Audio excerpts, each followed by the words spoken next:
What God began to say to me about 5 years ago, and I'm telling you, it sent me on such a trek with Him that my head is still whirling over it. He began to say to me, I'm going to tell you something right now, Beth. And boy, you write this one down, and you say it as often as I give you utterance to say it. My bride is paralyzed by unbelief. My bride is paralyzed by unbelief. So God spoke to Beth Moore, and He said to her, now, Beth, you write this one down, and you repeat it as often as I give you utterance to repeat it. My bride is paralyzed by unbelief. Really? Is it? I didn't know that. But apparently it is, must be, because God told her that.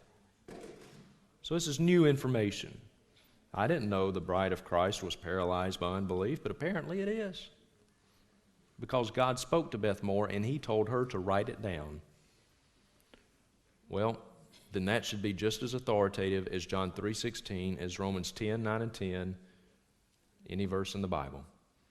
So we've got an open canon of Scripture. You see the problem we're having here? And I used to hear this all of the time, and I'm sure many of you still hear it, and maybe some of you right now, you're really starting to disagree with me, and maybe you think you hear the voice of God. Let me challenge you in this.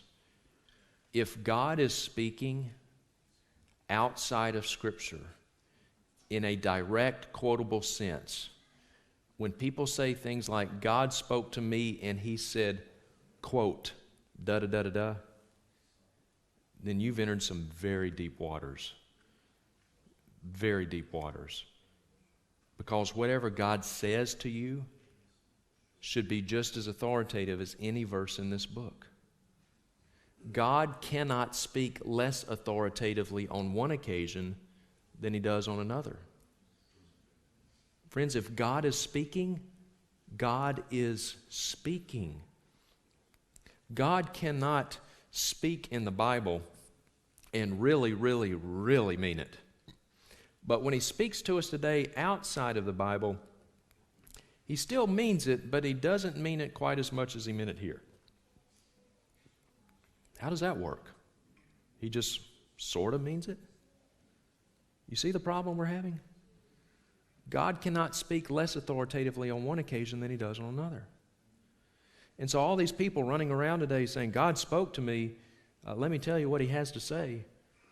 Well, you better be very certain about that. God does not take adding to His word lightly.